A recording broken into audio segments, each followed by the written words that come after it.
Good morning, class 4th. How are you all? I hope you all are well.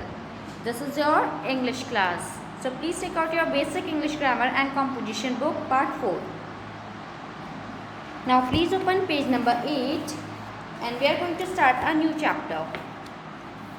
Chapter 4, Statements and Questions. So today we are going to talk about statements and question. Statement क्या होता है और questions क्या होते हैं, हम इस बारे में बात कर रहे हैं आज. Okay? So let's start. First point is sentences that state something are called statement. यानी वो sentences जो कुछ बोलते हों, कुछ state करते हो मीन्स कुछ बोलते हों, उन्हें हम statement कहते हैं. अगर आपको कोई सेंटेंस कुछ चीज़ बता रहा है, कुछ चीज़ इंडिकेट कर रहा है कि ये चीज़ ये है, for example this is a pencil, ये सेंटेंस इंडिकेट कर रहा है कि ये एक पेंसिल है, तो ये एक स्टेटमेंट है. ओके.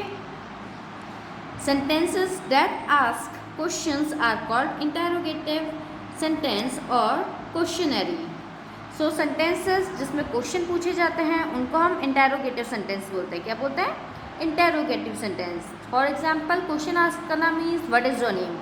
ओके, मैम ने पूछा व्हाट इज़ योर नेम, तो मैम आपसे क्वेश्चन पूछ रही है ना कि आपका नाम क्या है. So it is a interrogative sentence. Next, by changing the order of words a statement can be turned into question. अगर हम वर्ड का ऑर्डर चेंज कर देते हैं तो एक स्टेटमेंट क्वेश्चन में चेंज हो सकता है. For example this is a boy. This is a statement. ये क्या है? स्टेटमेंट है. हम बोल रहे हैं कि ये एक लड़का है. अगर इसी को हमें इंटरोगेटिव सेंटेंस में चेंज करना है तो हम सिर्फ कुछ वर्ड का ऑर्डर चेंज करेंगे. फॉर एग्जाम्पल हम इसको पहले बोल देंगे तो हम बोलेंगे is this a boy and last में क्वेश्चन मार्क लग जाएगा. अब ये बन गया है interrogative sentences. See this is a boy boy. Word जो आपके वर्ड्स हैं वो सेम है ना, वो चेंज नहीं हुआ है, बट उनका ऑर्डर चेंज हुआ है और उसकी वजह से एक स्टेटमेंट है और एक हमारा इंटरोगेटिव सेंटेंस है. Read the sentences given below. नीचे किए हुए sentences पढ़ने हमें. Mary is skipping. Mary skip कर रही है, यानी skipping देखिए है ना आपने, skipping rope से करते हैं जो हम कूदते हैं, रस्सी कूद करते हैं, उसे बोलते हैं. अब इसमें हमने इसको पहले रख दिया is Mary skipping और क्वेश्चन मार्क लगा दिया, तो ये इंटरोगेटिव सेंटेंस बन गया. ये था आपका स्टेटमेंट और ये आपका है interrogative sentence. Sentence first tells और स्टेट समथिंग. सेंटेंस फर्स्ट जो था वो हमें कुछ चीज़ बता रहा था. It is a statement. ये एक स्टेटमेंट है. Sentence two ask a question. Sentence two में क्वेश्चन आस्क किया गया है, so it is an interrogative sentences. क्या है ये? इंटरोगेटिव सेंटेंस है. Clear? Now read the following. अब हम रीड करेंगे. यहाँ पे हमारा स्टेटमेंट गिवन है, यहाँ हमारा क्वेश्चन गिवन है. पूरा जो हमारा तरीका है वो सेम ही रहेगा जैसे मैम ने बताया आपको. सिर्फ कुछ वर्ड्स को इधर से उधर करना है and that it will change into a question और interrogative sentence. Okay. I am younger than you. Am I younger than you? This is your new toy. Is this your new toy? Again हमारे ये जो helping verb है वो आगे चले जा रहे हैं और लास्ट में हमारा क्वेश्चन मार्क लग जा रहा है. You are good in science. Are you good in science? His grandfather was a soldier. Was his grandfather a soldier? You were singing a song. Were you singing a song? You should have a bath every day. Should you have a bath every day? The Kumars will catch the Rajdhani Express. Will the Kumars catch the Rajdhani Express? They have done their homework. Have they done their homework? She has seen the film Spider-Man. Has she seen the film Spider-Man?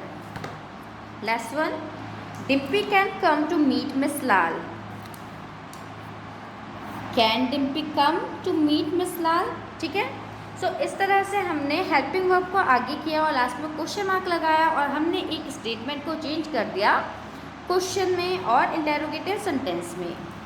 To make interrogative sentence we use helping verb as ma'am has told you. Is, am, are, was, were, does, did, has, have, will, can, should, ये सब क्या है हमारे helping verbs हैं.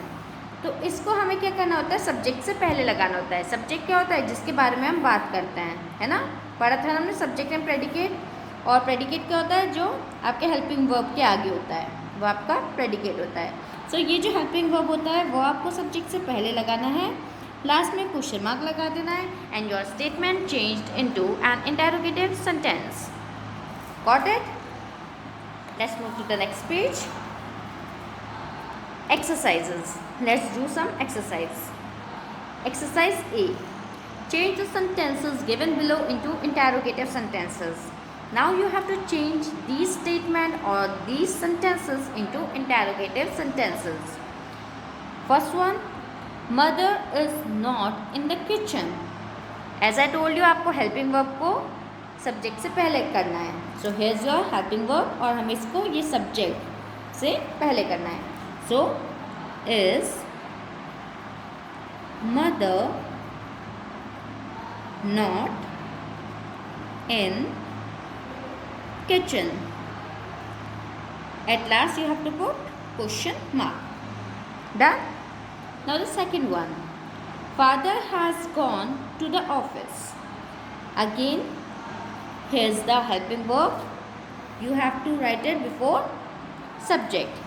So, has father gone to the office? And at last you have to write a question mark. You have to place a question mark because it is an interrogative sentence. और interrogative sentence का सबसे पहला और last rule होता है कि last में आपका क्वेश्चन मार्क होता है. Okay. Third one, he will catch fresh fish in the pond. So again, will is the helping verb here. So will he catch fresh fish in the pond? Last में क्या आएगा, question mark. Okay, so this is how you have to do this exercise. Rest you will do by yourself. You have to do it and then you have to send it to me. With this the class end here. I will see you the next time. Till then, stay home, stay safe.